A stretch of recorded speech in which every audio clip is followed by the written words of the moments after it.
Twin flame and their soul contracts. इस दुनिया में आने से पहले हम सभी सोल के फॉर्म में एग्जिस्ट करते हैं। स्पिरिट वर्ल्ड में हम सभी सोल के रूप में रहते हैं। जब हम जन्म लेते हैं इस अर्थ पर एक शरीर धारण करते हैं, फिजिकल बॉडी, कोई मेल तो कोई फीमेल बॉडी में इस दुनिया में आता है। आप अपने ट्विन फ्लेम के साथ सोल कॉन्ट्रैक्ट करके इस अर्थ पर आए हुए होते हैं। सोल कॉन्ट्रैक्ट एक एग्रीमेंट जैसा है, एक एग्रीमेंट जो आप और आपके ट्विन फ्लेम आपस में करते हैं। आप दोनों डिसाइड करते हैं कि अर्थ पर आकर आप दोनों अपनी स्पिरिचुअल ग्रोथ करेंगे। Before incarnating in the physical plane, you and your twin flame already made an agreement to learn the specific lesson. ये मास्टर प्लान आप दोनों ने मिलकर बनाया हुआ होता है जो अब आपको याद नहीं। ये स्पिरिचुअल एग्रीमेंट के कुछ साइन जो मैं आज इस वीडियो में आपके साथ डिस्कस करने वाली हूँ। मैं रूपाली आपके अपने चैनल असेंशन में आप सभी का बहुत बहुत स्वागत करती हूँ। साइन नंबर 1, आपको लगेगा आप अपने ट्विन फ्लेम को बहुत पहले से जानते हो, जबकि आप अपने ट्विन फ्लेम से कभी नहीं मिले होते हैं, पर फिर भी लगेगा जैसे बहुत पुरानी जान पहचान हो। You don't need much introduction or much stressing to do to become friends, क्योंकि आपको और आपके ट्विन फ्लेम का कनेक्शन इस जन्म का ही नहीं, न जाने कितने जन्मों का है। तो ऐसे में आपको लगेगा जैसे कितने बरसों से आप एक दूसरे को जानते होंगे। ये फर्स्ट साइन है, आप अपने ट्विन फ्लेम से सोल कॉन्ट्रैक्ट करके आते हैं। सेकेंड साइन आप अपने ट्विन फ्लेम से सोल कॉन्ट्रैक्ट करके आए हैं। आप अपने ट्विन फ्लेम के लिए केयर करने लग जाएंगे। अनअवॉइडेबल अटैचमेंट फील होगा। You can do anything for your twin flame. यहाँ तक कि ऐसा करते हुए आपको आपके आसपास के लोगों की कोई टेंशन नहीं होगी कि आखिर लोग क्या सोचेंगे। Even if you have someone, still you care so deeply about your twin flame. इतना ही नहीं, अगर आपके ट्विन फ्लेम आपको हर्ट भी करे, कुछ ऐसा वैसा बोल भी दे ना, तो भी आप अपने ट्विन फ्लेम को हेट नहीं कर पाते या उनके लिए केयरलेस नहीं हो पाते। You can't muster that energy to hate to your twin flame, चाहे आप उनके तरफ से कुछ भी बिहेवियर रिसीव कर रहे हो। आपको अपने ट्विन फ्लेम का पेन भी फील होगा। This is because you are connected through energies. Sign 3 क्या है? आप अपने ट्विन फ्लेम के साथ सोल कॉन्ट्रैक्ट करके आते हैं। आप अपने ट्विन फ्लेम के साथ सोल कॉन्ट्रैक्ट करके आए हैं जब आप अपने ट्विन फ्लेम के साथ होते हैं। आप अपने ट्रू सेल्फ को हाइड नहीं कर पाते, जबकि कुछ ऐसे लोगों से जब आप मिलते हैं, और भी दुनिया के और भी बाकी लोगों के साथ जब आप मिलते हैं, आपको बहुत कुछ प्रिटेंड करना होता है ताकि आप उन लोगों के साथ एडजस्ट कर सकें, आप उन लोगों के साथ बने रह सकें। But with your twin flame you feel complete around them. पर आप अपने ट्विन फ्लेम के सामने जेन्युइन सेल्फ में ही रहते हैं, कोई प्रिटेंड नहीं, कोई एक्स्ट्रा ऐसा कोई भी बनावटीपन नहीं, क्योंकि आपको पता है यहाँ किसी टाइप का दिखावे की ज़रूरत नहीं, फेक इमेज की ज़रूरत नहीं। आप जैसे हैं ठीक वैसा ही शो करते हैं अपने आप को अपने ट्विन फ्लेम के सामने। साइन नंबर 4 क्या है? आपके साथ आपके ट्विन फ्लेम का सोल कॉन्ट्रैक्ट है। साइन 4, आप अपने ट्विन फ्लेम से बहुत कुछ सीखते हैं। They teach you so much. आपके ट्विन फ्लेम का प्रेजेंस आपके लाइफ में बहुत कुछ बदल कर रख देता है।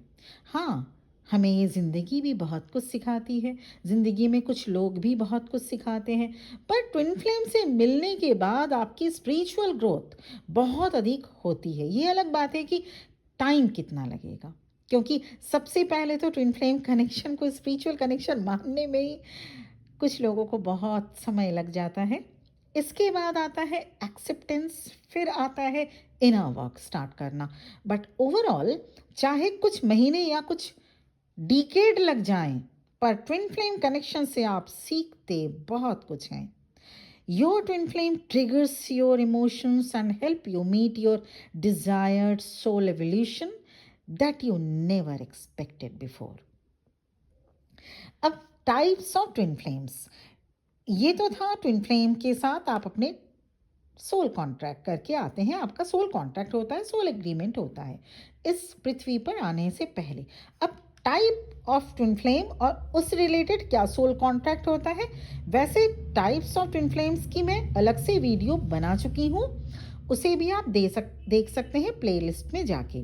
पर अभी के वीडियो में ये समझाना, ये बताना बाकी ज़रूरी है कि टाइप्स ऑफ ट्विन फ्लेम्स में आप किस कैटेगरी में आ रहे हैं और किस टाइप का कॉन्ट्रैक्ट आपने किया है। So number 1 type, monadic twin flame. Monadic twin flame earth पर आने से पहले सोल कॉन्ट्रैक्ट करके आते हैं, जिसमें ascension, soul ascension also finish their reincarnation cycle, जिसमें बार बार जन्म नहीं लेना पड़े। इस प्रोसेस में दोनों ट्विन फ्लेम हाई रेल्म तक कनेक्टेड रहते हैं। ऐसे मोनादिक ट्विन फ्लेम अपने डिवाइन काउंटर पार्ट को पहचानने में ज़्यादा टाइम नहीं लेते। पर हाँ, मोनादिक ट्विन फ्लेम के जर्नी में भी रियूनियन में आने से पहले ऑब्स्टिकल्स रहते हैं। Monadic twin flame as an ascended master इस अर्थ पर आ सकते हैं इस लाइफ के बाद। ऐसा नहीं कि उनका ये लास्ट इनकारनेशन होगा।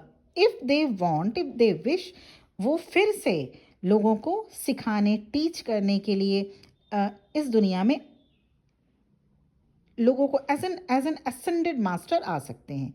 ये जो लाइफ वो जी रहे हैं उसके बाद वो आ सकते हैं, अगर चाहें तो। नहीं चाहें तो वो हायर रेल्म में मर्ज होके ईश्वर के साथ वहाँ पे भी रह सकते हैं।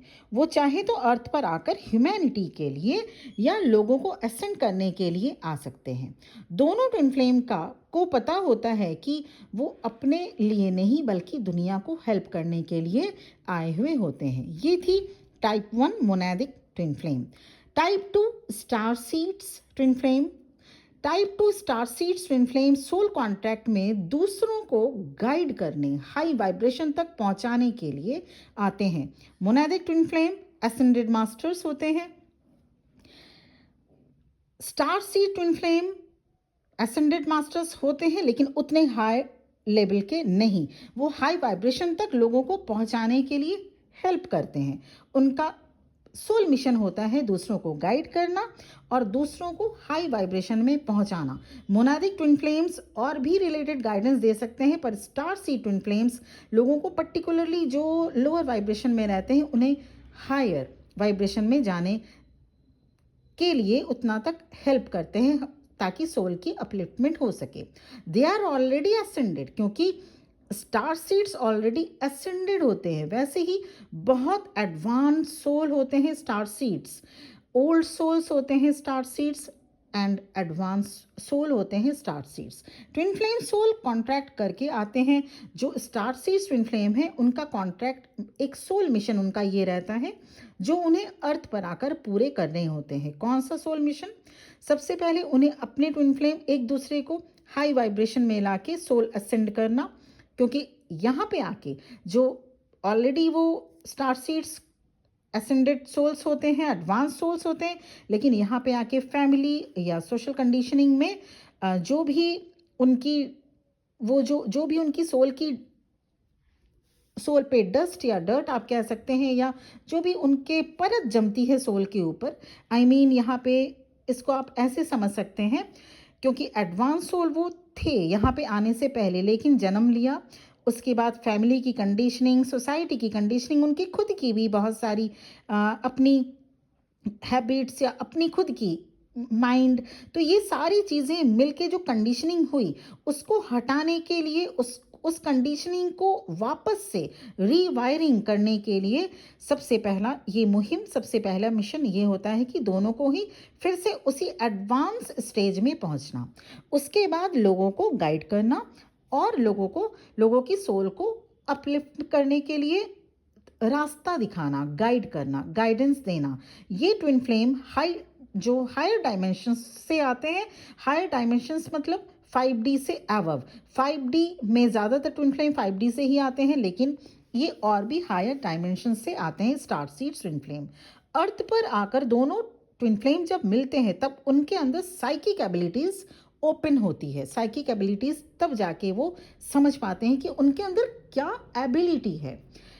जो मोनेटिक ट्विन फ्लेम है, एक बात मैं उनके लिए बता दूं, मोनेटिक ट्विन फ्लेम में रनर चेजिंग वाली जो एनर्जी है वो नहीं रहती, क्योंकि उनको पता होता है कि उनकी जो लाइफ है इस अर्थ पर ठीक वैसे ही रहेगी। इसीलिए कोई किसी को रन नहीं किसी के साथ किसी के लिए चेज नहीं करता किसी को, और ना ही कोई किसी से रन करता है। यहाँ पे मोनेटिक ट्विन फ्लेम के लिए ये चीज़ 100% एप्लीकेबल है कि वो लोग एक दूसरे को रनर और चेजर में नहीं, इस एनर्जी में नहीं रहते। वो समझ जाते हैं, अच्छा वो ट्विन फ्लेम है हमारा, और सामने वाला भी समझ जाता है, लेकिन बस वहाँ से 5D लेवल पे वो लोग काम करते हैं। 3D लेवल पे जो एक मिलना ही है और शादी करनी ही है और उसके बाद रियूनियन के लिए पीछे नहीं पड़ते।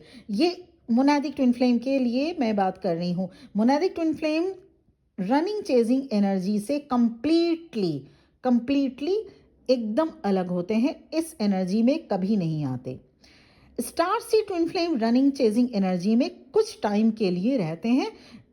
ऐसा नहीं कि वो लोग नहीं रहते, स्टार सीड ट्विन फ्लेम रहते हैं, लेकिन जैसे ही साइकिक एबिलिटी उनकी ओपन हो गई, बस इमीडिएट रनिंग चेजिंग एनर्जी ख़त्म हो जाती है और ये लोग अर्थ प्लेन पर भी रियूनाइट होते हैं या हार्मोनियस रियूनियन में भी आते हैं। चलिए बात करते हैं third, split souls. Split souls twin flame, major twin flame इसी कैटेगरी में आते हैं।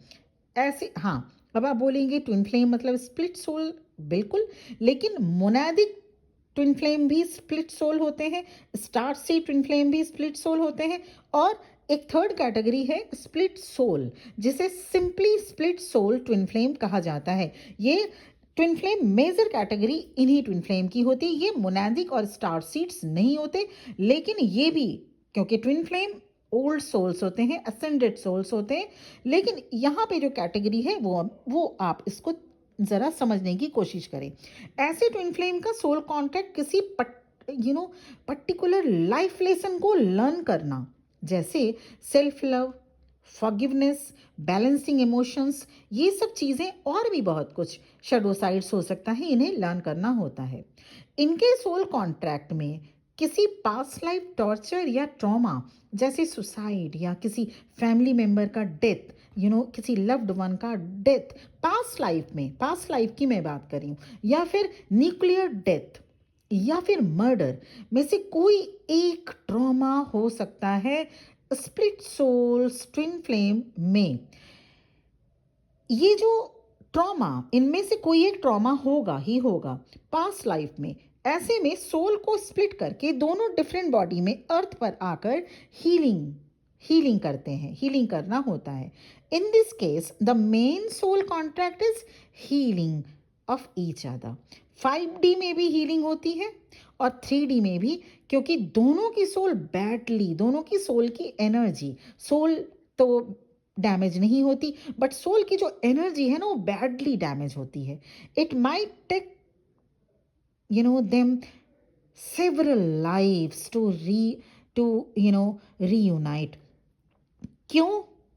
यहाँ एक ट्विन फ्लेम बहुत अधिक मेटेरियलिस्टिक लाइफ स्टाइल जीना पसंद करता है। चेजिंग रनिंग का सिलसिला बहुत लंबा चल सकता है।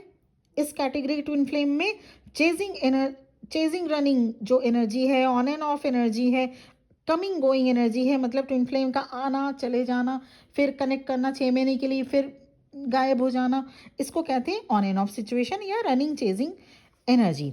ये जो रनिंग चेजिंग एनर्जी है बहुत सालों तक सिलसिला ख़त्म नहीं हो पाता। एक और बात यहाँ पे, क्योंकि हीलिंग जो बेहद ज़रूरी है यहाँ पे करना, तो क्योंकि मेटेरियलिस्टिक ट्विन फ्लेम कोई एक ट्विन यहाँ पे मेटेरियलिस्टिक हो जाएगा, नहीं तो दोनों ही मेटेरियलिस्टिक रहेंगे। कभी उठेंगे फिर मेटेरियलिस्टिक नीचे। और एक ट्विन, खासतौर से divine masculine materialistic twin flame हो सकते हैं यहाँ पे।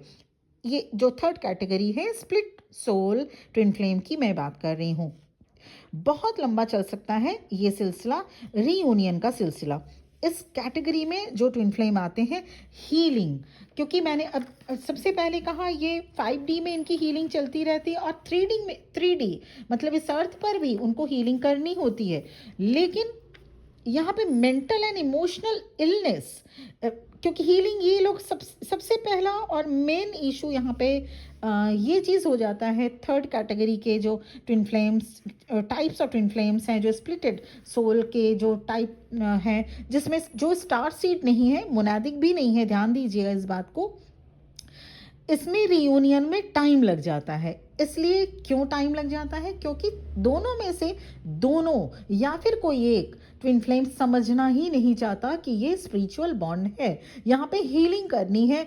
किस चीज़ की हीलिंग, किस बात की हीलिंग? वही जो शेडो साइड्स आप में है, किस बात की हीलिंग, जो ट्रॉमाज आपने पास्ट लाइफ से कैरी फॉरवर्ड, आपकी सोल, जो सोल की एनर्जी जो डैमेज सिचुएशन में आप आए हैं, उसे हीलिंग प्रोवाइड करना होता है, उसे हीलिंग करना होता है। और वो हीलिंग 5D में और 3D में भी, दोनों में हीलिंग ज़रूरी होगी। 5D हीलिंग आपकी सोल सबकॉन्शियस माइंड खुद से करती है, और 3D हीलिंग आपको करनी होती है। और यहाँ पे क्या होता है, एक्सेप्ट करने में टाइम लग जाता है, डाउट एनर्जी में रहने लगते हैं। उसके बाद होता है इनर वर्क शुरू करने में टाइम लग जाएगा, या टाइम लगा देते हैं आप लोग। इसलिए यहाँ पे रियूनियन डिले हो जाता है, रियूनियन में काफ़ी डिले हो जाता है। एक लाइफ टाइम भी बहुत लोगों की निकल जाती है, पूरी लाइफ टाइम, और रियूनियन नहीं हो पाती। थर्ड कैटेगरी की मैं बात कर रही हूँ। लेकिन यहाँ पे आप इस चीज़ को इमीडिएट चेंज भी कर सकते हैं। कैसे? जैसे ही आप एक्सेप्टेंस में आ जाते हैं, जैसे ही आप समझ लिए कि हाँ ये आप ट्विन फ्लेम जर्नी में हैं, आप एक्सेप्टेंस में आए, जैसे ही आपने एक्सेप्टेंस में आप आ जाते हैं, आपको ये सिलसिला जो है चेजिंग और रनिंग का, देखिए जो रन कर रहे हैं वो तो इस वीडियो को ज़्यादा सुनते नहीं है, डिवाइन मैस्कुलिन की मैं बात कर रही हूँ। लेकिन आप जो चेज करते हैं ना डिवाइन फेमिनिन, वो आप लोगों को चेजिंग एनर्जी नहीं देनी चाहिए अपने ट्विन फ्लेम को, अपने डिवाइन मैस्कुलिन को। और जैसे ही ये जो एक लूप है, उस लूप से आप निकल पाएंगे कि हाँ अब मुझे चेज नहीं करना है, ये सिलसिला तभी थमेगा। ये जो, क्योंकि लंबा खिंच जाता है इस जर्नी में, इस कैटेगरी में रियूनियन पाना थोड़ा दिक्कत हो जाता है, या टाइम टेकिंग हो जाता है। टाइम टेकिंग इतना कि कई साल से, डिकेड या फिर कुछ उम्र हो सकता है निकल जाए, क्योंकि यहाँ पे 2-3 चीज़ें काम करती हैं जो कि आपकी वजह से ही होता है। नंबर 1 एक्सेप्टेंस नहीं कर पाना, नंबर 2 डाउट एनर्जी में रहना, और नंबर 3 इनर वर्क के लिए कोशिश ना करना। और इस जर्नी को एक सेक्सुअल जर्नी मान के चलना, ना कि स्पिरिचुअल जर्नी। जब तक आप इन सब चीज़ों से अपने माइंड को कंप्लीटली डिटैच नहीं कर लेते और चेजिंग एनर्जी से बाहर नहीं निकल जाते, आप इस कैटेगरी में अगर आप आए हैं, इस टाइप के ट्विन फ्लेम के कैटेगरी में अगर आप आए हैं, तो डिले जर्नी हो सकती है। तो यहाँ पे एक चीज़ मैंने देखा, इन कैटेगरी के ट्विन फ्लेम को मेंटल एंड इमोशनल इलनेस बहुत ज़्यादा होता है, whether they are in masculine और इन फेमिनिन एनर्जी। और इसके अलावा एक चीज़ और, एडिक्शन इशू भी बहुत देखा जाता है। किसी भी चीज़ का एडिक्शन हो सकता है, ये अल्कोहल, ड्रग्स, या पोर्न, कुछ भी चीज़ों का एडिक्शन इशू बहुत ही ज़्यादा होता है। और इमोशनल या मेंटल इलनेस, कभी कभी तो बहुत अधिक डिप्रेशन में भी चले जाते हैं। तो यहाँ पे ये चीज़ ध्यान देना आपको होगा। अगर आप सोच रहे हैं, क्योंकि ये कैटेगराइज्ड जो है, इसमें आप 100% समझ रहे होंगे कि आप मोनादिक ट्विन फ्लेम है, या स्टार सी ट्विन फ्लेम है, या थर्ड कैटेगरी की जो ट्विन फ्लेम है स्प्लिट सोल्स, उस कैटेगरी में आते हैं। आप अपने मन में 100% अब समझ चुके होंगे जो इस वीडियो को सुन लिया। अब आपको देखना है कि आप अगर मोनादिक ट्विन फ्लेम में है, तो वो तो उसकी उन आपको पता है आपका क्या काम है, आप किस मिशन में यहाँ पे आए हैं। अब अगर आप स्टार सीड्स हैं, वो भी आपको समझ में आ गया। गड़बड़ और डिफ़िकल्टी ये जो थर्ड कैटेगरी है स्प्लिट सोल्स ट्विन फ्लेम में देखा जाता है, और उसकी मेजर डिले या डिफ़िकल्टीज़ डिवाइन फेमिनिन ही क्रिएट करती हैं, वो भी अननोइंगली। मैं किसी को दोष नहीं देना चाहती हूँ, अननोइंगली ही आप लोग ये गलती करते रहते हैं। और यहाँ पे अगर आपने ये देखा, ये जाना और ये पा लिया कि हाँ, आप थर्ड कैटेगरी, थर्ड टाइप के ट्विन फ्लेम में से हैं, तो यहाँ पे अब आपको क्या करना पड़ेगा, ये मुझे फिर से बताने की ज़रूरत नहीं है ना। तो ये थी पूरी की पूरी वीडियो, और मुझे इस वीडियो को बनाने में, रेडी करने में 2 दिन लग गया, क्योंकि मुझे आज मेरा इंट्यूशन था कि मेरा कल से इंट्यूशन आ रहा है, मुझे ये वीडियो देना है। एक जस्ट जेस्चर आप लोग को समझाने के लिए, क्यों हो रही है ये जर्नी इतनी डिले किसी किसी ट्विन फ्लेम की। तो प्लीज़ इस पर वर्क करें, खुद को बदलें, शैडो साइड्स पे काम करें, इनर वर्क ज़रूर करिए। इसके साथ ही साथ पर्सनल सेशन या पर्सनल रीडिंग अगर चाहिए, मेरा नंबर इस वीडियो के डिस्क्रिप्शन बॉक्स में आपको मिल जाएगा। Thank you very much for listening to me. बहुत जल्द इस जर्नी को समझते हुए आप भी रियूनियन अचीव करें, ईश्वर से मेरी यही प्रार्थना है। बहुत बहुत खुश रहिए, बहुत बहुत आशीर्वाद के साथ ये वीडियो यहीं पर एंड करना चाहती हूँ। ओम नमः शिवाय।